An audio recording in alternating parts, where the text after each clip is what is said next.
Good evening, dear listener, and welcome back to Boring History to Sleep. I am your ever-drowsy host, Professor Somnus, but we will not enter as emperors, nor as senators, nor even as ordinary citizens. Let your body relax and your mind wander. Perhaps, as you listen, you will find yourself drifting, awildled by the rhythm of a world where even boredom was an art form. Let us begin. Instead, let us imagine by the faint, flickering lamplight that we are Roman bath attendants, those unsung, often unseen laborers who toiled so the mighty and the meek alike could soak, gossip, and lounge. And tonight, I invite you not to action, not to excitement, in a cramped, shadowy room off a side alley in Rome, before the merchants opened their stalls, before senators donned their togas. Careful not to wake your fellow attendants. Too little heat, and patrons will shiver and complain. Too much, and the caldarium, the hot bath, becomes dangerous. The baths open before the city's day truly begins, and the fires must burn without interruption. You sweat, even as the rest of Rome shivers in the morning chill. The baths must be spotless at least, spotless enough to satisfy the discerning noses of Roman elites. You haul fuel wood, charcoal, dried olive pits from distant stacks. The weight is constant, and your shoulders ache beneath the burden. Your hands, roughened and blistered, work methodically. You learn to judge the fires by the color of their glow, the sound of the crackling, the feel of the heat on your face. Kneeling on hard stone, you work with stiff brushes, rough cloths, and buckets of water. The tiles are worn smooth by centuries of feet, but dirt gathers in the cracks. The echo of voices, the slap of water, the clang of ladles and buckets. You learn to tune it out, letting it become a dull, ever-present background. You have learned to dissociate, to let your mind wander as you scrub, perhaps thinking of family, of home, or simply of the next moment you might rest. But there is only so much you can do. The baths are not always clean, despite your best efforts. The water, though changed regularly, becomes cloudy and scented with oils, perfumes, and less pleasant things. Oil, sweat, and debris from yesterday's bathers cling stubbornly to every surface. Skin infections, rashes, even the occasional outbreak of something worse. The Romans understood little of germ theory. Senators, magistrates, wealthy matrons, they enter the baths with an air of entitlement. They expect immediate service, towels, oils, massages, a constant supply of hot water. But they knew enough to blame the attendants for any sign of uncleanliness. There are no alarms. The smell is indescribable, a pungent mix of ammonia, decay, and human presence. You work quickly, holding your breath as best you can. Only the relentless pressure of duty and the knowledge that lateness means punishment. A misplaced word can mean a beating, or worse, loss of your position. You learn to move quietly, to anticipate their needs before they speak, to blend into the background until summoned, or, at the very least, the scorn of your superiors. A few are cruel, delighting in reminding you of your place. You must enforce the rules. No running, no fighting, no splashing the senators. But you must do so with deference. For any patron might complain to your overseer, or worse, to a magistrate, before even the bakers fired their ovens. You are up sometimes as early as the third hour of the night, well before dawn. The air is thick with the scent of old smoke and the ever-present humidity. The city sleeps, but not for much longer. You are roused not by a gentle sunrise. Others are wealthy merchants, eager to gossip and preen. Then there are the children, loud, boisterous, splashing and shouting as though the baths were made solely for their amusement.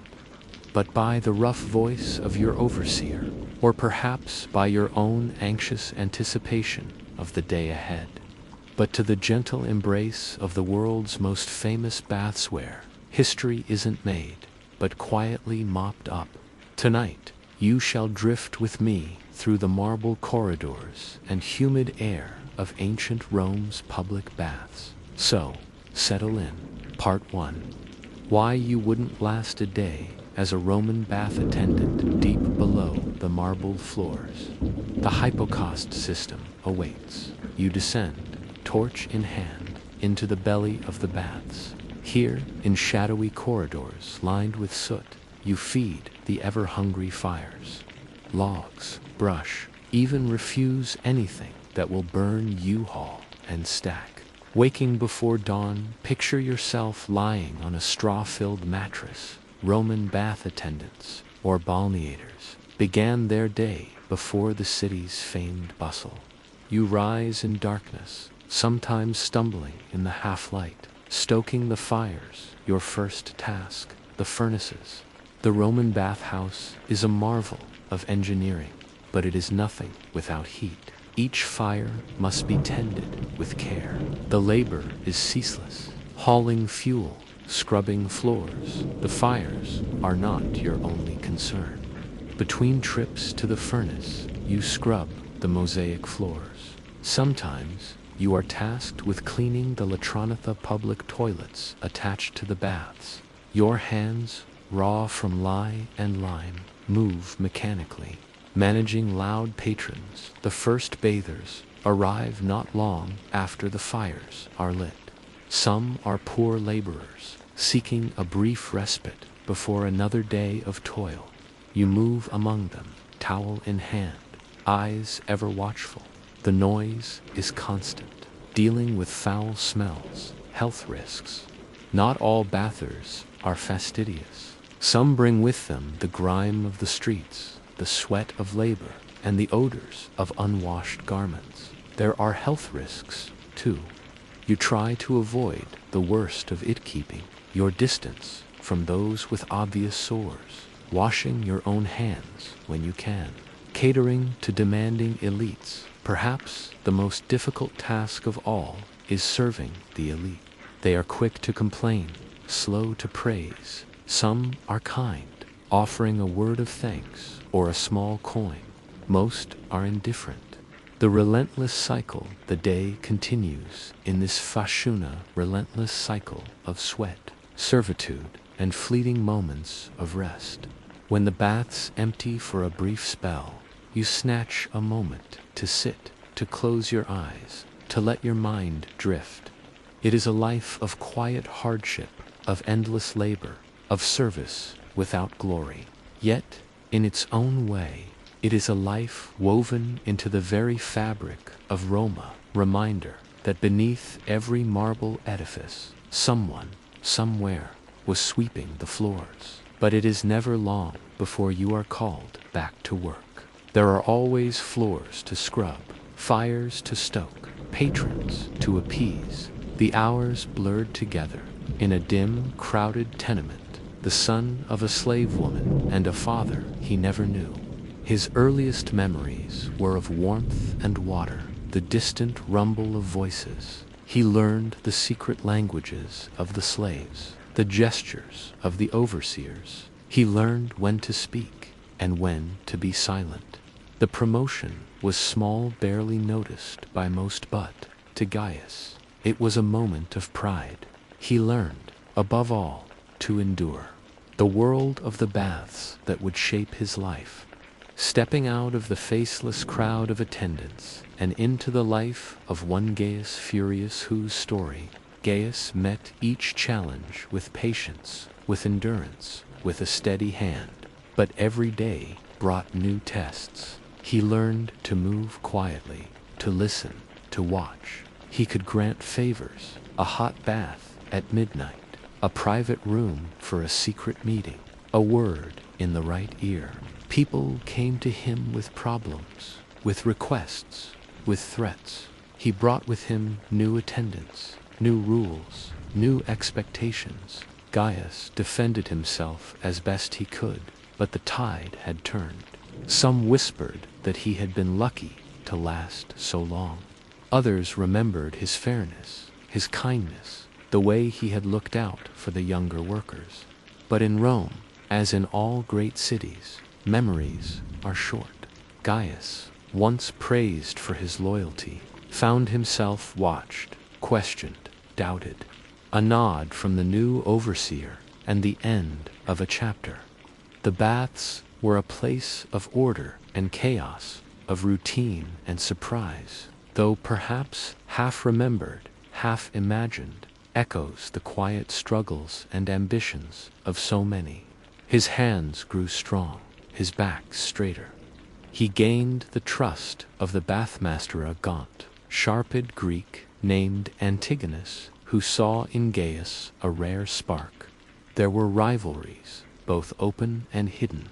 Competing bathhouses vied for patrons. Suppliers of oil and fuel demanded bribes. Inspectors arrived unannounced, looking for faults. The fires banked for the night.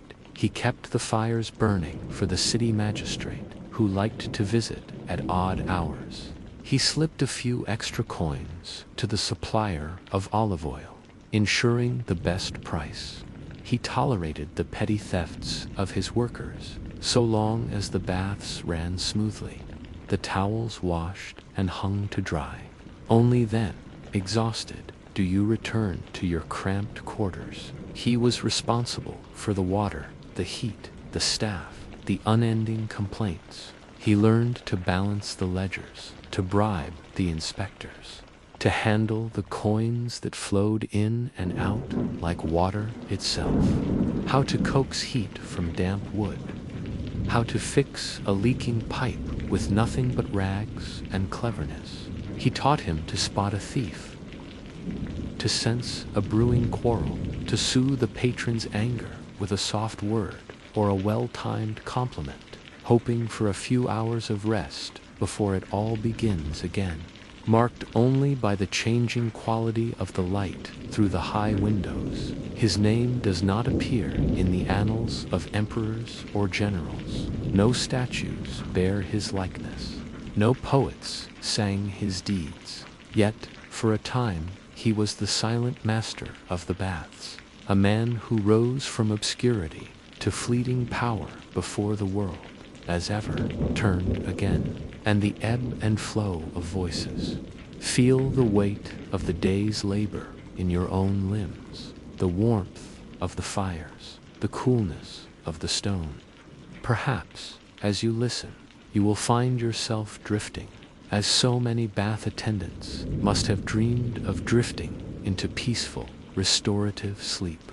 At last, as dusk falls and the last bathers depart, you begin the final cleaning. The floors must be scrubbed once more. And so, dear listener, you see why you would not last a day as a Roman bath attendant. Let us linger here for a moment. Part 2. The rise and fall of Gaius Furious, Rome's forgotten bathmaster. Let us now drift further into the steam and shadow of Rome's baths. Gaius Furious. Born in shadows, Gaius was born not far from the city gates. From the age of 7, he was put to work not as a bather, but as a runner, a bringer of towels, a sweeper of floors. He scrubbed, he hauled, he fetched. The path to bathmaster. As the years passed, Gaius became known for his diligence. He arrived before dawn, left long after nightfall. Antigonus taught Gaius the arts of the furnace, how to read the fires. In time, when Antigonus fell ill, it was Gaius who was chosen to oversee the baths in his absence. With new authority came new burdens. Navigating intrigue and rivalries, the world of the baths was not simple. Gaius learned to play the game. Rumors swirled of plots, of rivals seeking to discredit him, of angry patrons whispering to powerful friends. He was neither rich nor powerful, but for a time he wielded a kind of influence. The fleeting nature of power, but power, for a bathmaster, was always temporary. One summer, a new official was appointed to oversee the public baths, a man with friends in the Senate and little patience for the old ways. There were whispers of missing coins, of stolen towels, of water wasted or misused. One morning, after 17 years of service, Gaius was relieved of his post. No public disgrace, no scandal, just a quiet dismissal. He returned to the ranks of the attendants. Older now, his hands rough, his back bent. Some whispered that he had been lucky to last so long. Others remembered his fairness, his kindness, the way he had looked out for the younger workers. But in Rome, as in all great cities, memories are short. Life beyond the baths, and so Gaius faded into the background once more. He lived quietly, a man among many, his days measured by the rhythm of the baths, the fires, the water, the endless cycle of cleaning and serving. He watched new faces rise and fall. Let your mind drift back to the steamy halls of Rome. Picture Gaius moving through marble corridors, checking the temperature of the water, soothing an angry patron, sharing a quiet laugh with a fellow attendant. He saw young attendants, eager and hopeful, make the same mistakes. Let us take our time, step by step, as the Romans themselves must have done, through the slow, unhurried world of water. In a city built for spectacle, water was both necessity and luxury. In the careful tending of fires, the gentle hush of voices, the quiet pride of a job well done. Stretching more than 40 miles from distant springs, it wound through fields, forests, and hills. Its arches rising high above the landscape, its channels carved with precision. In the knowledge that every great city is built not by the famous dead, but by the forgotten, the gayest furiouses of the world. The drop begins its journey, flowing at a gentle pace, guided by the subtle slope engineered by Roman hands. Slowly, patiently, it seeps into the ground, winding through rock and soil, gathering with others in a hidden spring, but of quiet dignity, life of service, of patience, of endurance. And perhaps, in the gentle rhythm of his days, some fills the great baths, where it will be warmed, scented, and stirred by hundreds of bodies. Some will trickle through pipes to fountains, where children play and women fill their jars. In the tranquil world of the Roman baths, at intervals, maintenance shafts rise to the surface, allowing sunlight and air to filter in. The Aqua Claudia fell silent. Historians and archaeologists have puzzled over the fate of the Claudia, piecing together clues from stone and soil, of subtle engineering failures that caused the water to seep away, drop by drop, unseen. Its water stopped flowing, hoping to weaken the city. Others point to simple neglect, as Rome's population dwindled and the will to maintain such grand works faded.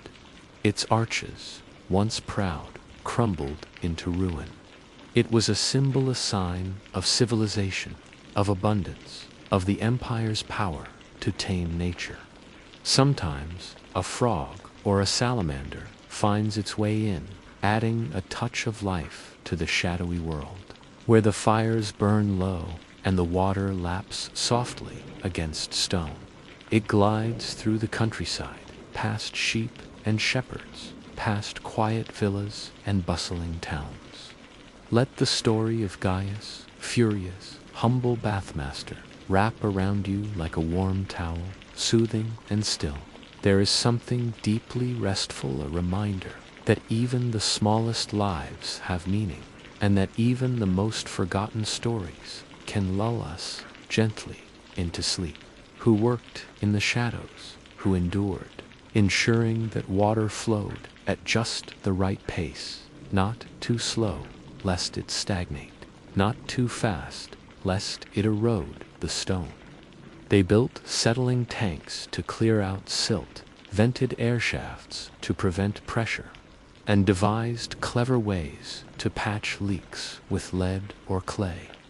Learn the same hard lessons. Fires burned hotter, and the entire rhythm of the baths was disrupted. The Aqua Claudia's disappearance remains a testament to the fragility of even the greatest works, and a reminder of the slow, inevitable return of nature. He offered advice when asked, kept his head down when not. In time, Gaius passed away, his name unrecorded, his story nearly lost, the unseen threads. Yet, if you listen closely, you can hear echoes of Gaius in every Roman bathhouse. So, as you lie there now, warm and relaxed, his was not a life of glory. Let us rest here. Part 3. The Mystery of the Missing Aqua Claudia. Now, dear listener, we drift from the steamy halls of the baths to the marvel that made them possible, the mighty Roman aqueducts. Tonight, let us wander along ancient stone channels, tracing the path of the Aqua Claudia, one of Rome's grandest waterworks, and the source of both awe and quiet mystery. We will not rush. Water, the lifeblood of Rome.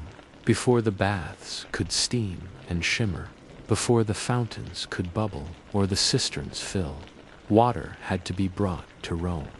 The Aqua Claudia, begun under Emperor Caligula and finished under Claudius, was among the most ambitious projects of its age.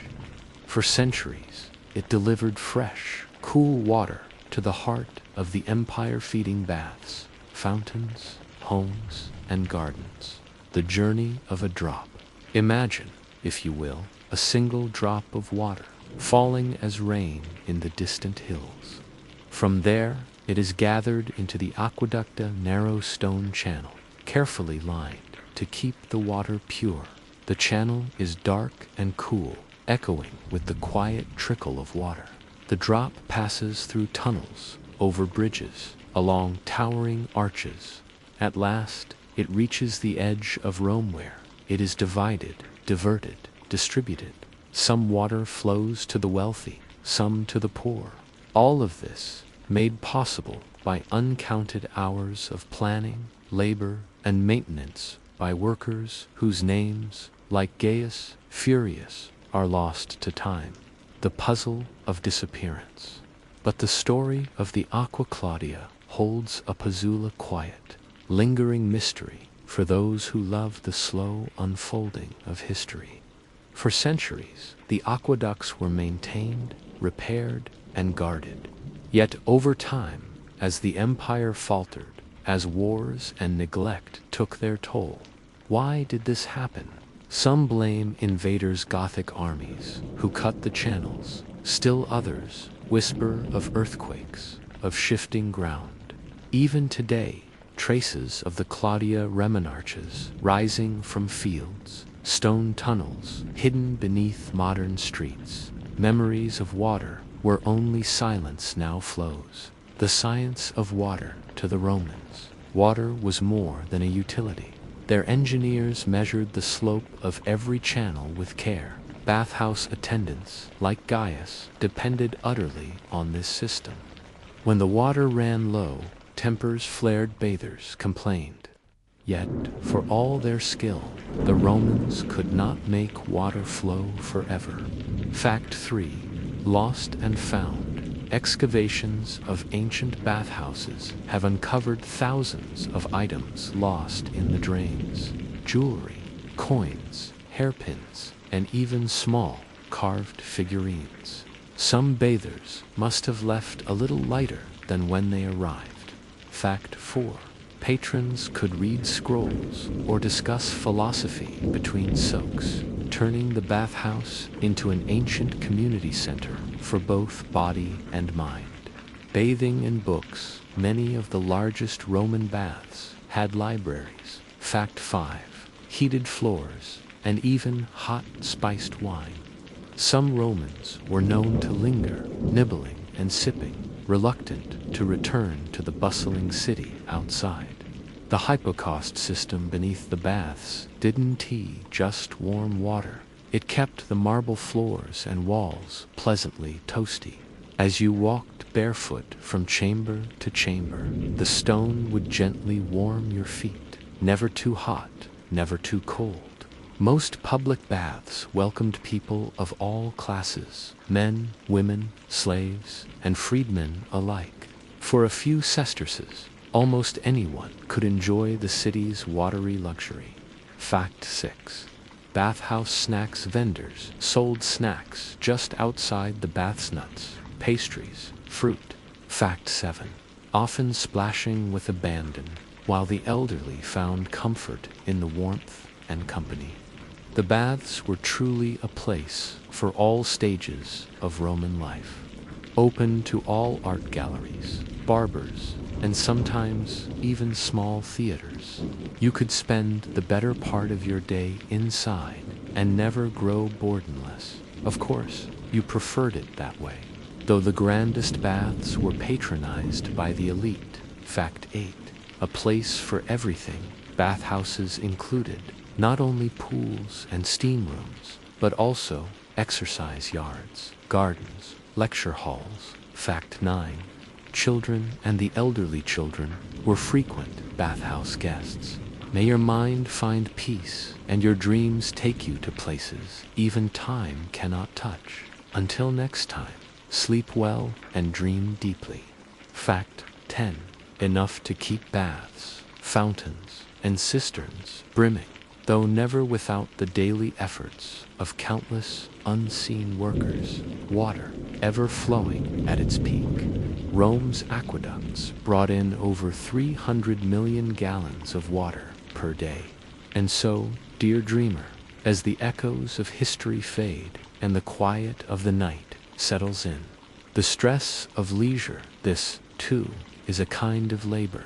To be elite in Rome is to be ever on display, your fortunes rising and falling with each word. The wrong sandals, the wrong oil, even the wrong bath time can mark you as an outsider.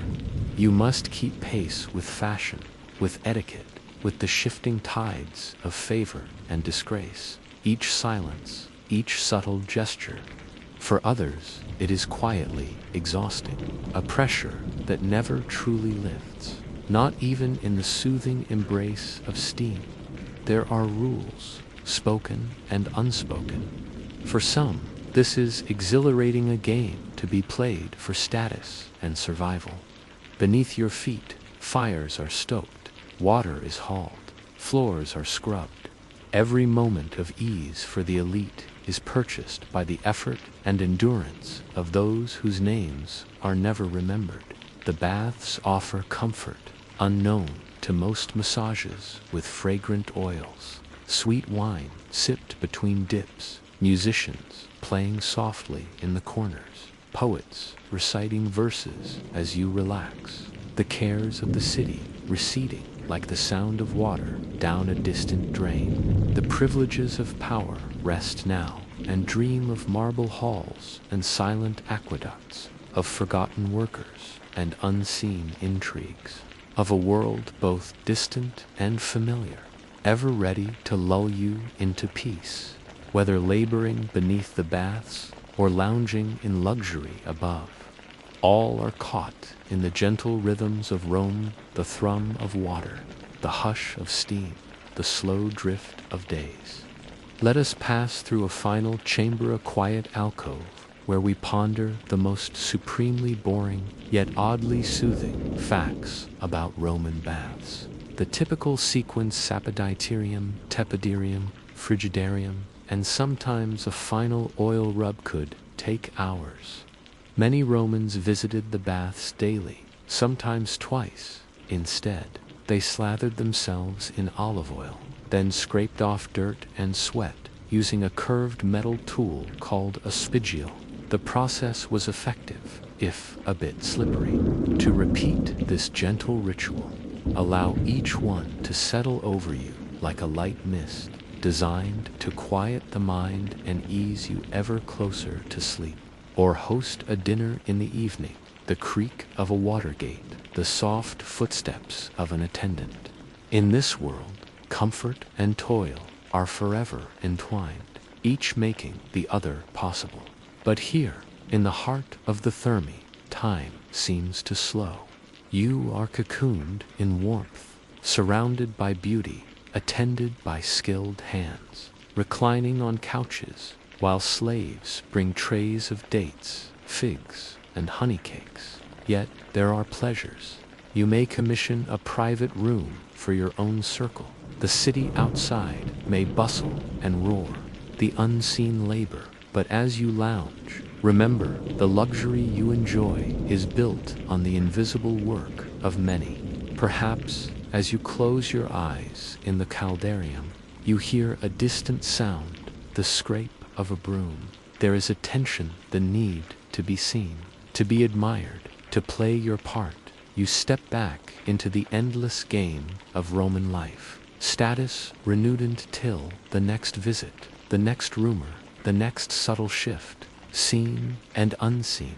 And so, even among marble and gold, when you walk from the baths, skin glowing, mind buzzing with news and flattery. But for now, here, in this echoing chamber, you rest, surrounded by quiet splendor. Let your mind settle, dear listener. May these stories, softly unfolding, carry you toward sleep as gently as a Roman bath carries heat. Boring facts about Roman baths. And now, dear listener, as you drift deeper into relaxation, fact 1. Bathing in sequence. Romans rarely rushed their bathing. Fact 2. Soapless cleansing. Romans didn't use soap as we know it.